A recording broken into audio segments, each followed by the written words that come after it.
Bapak Ibu, saudara-saudari, adik-adik, sahabat kenalan yang saya kasihi, manusia kadang punya kekejaman. Manusia itu kadangkala kejam. Dalam arti begini, kalau sudah mencap, memberi cap kepada orang lain, cap itu jelek, maka sangat sulit bahkan tidak bisa diubah. Selamanya orang itu akan dicap jelek. Selamanya orang itu akan dicap sebagai penjahat. Selamanya orang itu akan dicap sebagai pendosa. Benarkah hidup manusia seperti itu? Sekali hitam, tetap hitam selama-lamanya. Sekali berdosa, terus-menerus dia akan berada di bawah dosa dan dikuasai oleh iblis. Apakah orang-orang seperti itu patut disingkirkan, patut dibuang? Patut ya, untuk apa saya dekat dengan orang itu, dengan orang berdosa? Tidak ada gunanya, memalukan. Tapi ya itulah dia ya.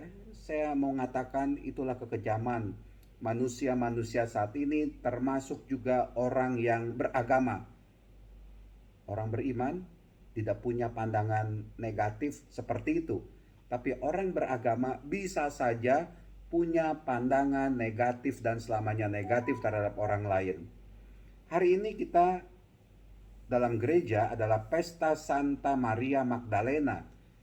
Bacaan Injil diambil dari Yohanes bab 20 ayat 1, dilanjutkan ayat 11 sampai dengan 18. Kita tahu banyak orang pengikut Kristus itu kalau kita bicara mengenai Maria Magdalena, maka yang akan kita tempelkan, kita predikat yang kita kenakan kepada Maria Magdalena adalah seorang perempuan yang berdosa, seorang pelacur, seorang yang kedapatan berbuat zina, ketangkap basah berbuat zina. Tapi saya tidak mau melihat sisi gelap dari Maria Magdalena. Tetapi yang mau saya lihat adalah bagaimana dia bisa bertobat. Dan bagaimana Tuhan Yesus menolong dia untuk bisa lepas dari jeratan dosa. Tuhan Yesus yang mengasihi kita semua tidak menghendaki kita ini berada melulu dikuasai oleh si iblis, si setan, sehingga kita tidak bisa melihat, mengalami rahmat dari Tuhan. Dosa membuat mata kita, hati kita, diri kita tertutup akan rahmat dari Tuhan. Nah, untuk bisa lepas dari itu semua, lepas dari dosa, untuk bisa kembali ke dalam pelukan rahmat Tuhan Yesus, yang kita butuhkan adalah pertobatan, bertobat, ya. Jauh lebih baik mengajak orang lain itu bisa bertobat. Jauh lebih mulia bisa menuntun orang lain itu bisa bertobat daripada terus memberi cap negatif, memberi predikat yang jelek kepada orang itu, dan dengan demikian jangan-jangan kita sendiri menambah dosa. Kita berdosa kalau kita mencap orang lain secara negatif, memberi predikat jelek kepada orang lain. Maka dari itu, jangan kita punya pandangan negatif terhadap orang lain.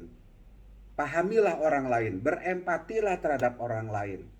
Tetapi yang penting adalah Tuhan berkarya dalam hidup manusia. Tuhan ada waktunya untuk mengubah, membantu manusia lepas dari kuasa dosa, dan dia menjadi orang yang baik, orang yang penuh dengan kasih, orang yang mendapatkan rahmat dari Tuhan. Bahkan Maria Magdalena, dari dalam bacaan Injil hari ini, ia berkata kepada murid-muridnya, "Aku telah melihat Tuhan." Seorang perempuan, katakanlah yang berdosa itu, katakanlah yang najis itu, yang tidak layak itu, tapi dia menjadi seorang perempuan yang katakanlah pertama kali melihat Tuhan Yesus bangkit. Ini adalah anugerah yang begitu besar, suatu simbol yang begitu kuat mau ditampilkan dari bacaan Injil hari ini. Kuasa Tuhan Yesus mengubah manusia dari situasi dosa ke dalam situasi yang penuh dengan rahmat. Kuasa kasih dari Tuhan Yesus mengangkat martabat manusia untuk bisa lepas dari segala dosa, dan dia melihat Tuhan. Tuhan tidak menghendaki manusia itu terus berada dalam pekatnya dosa, tapi Tuhan akan mengangkat manusia untuk mengalami kasih karunia dari Dia. Tuhan memberkati kita semua. Amin.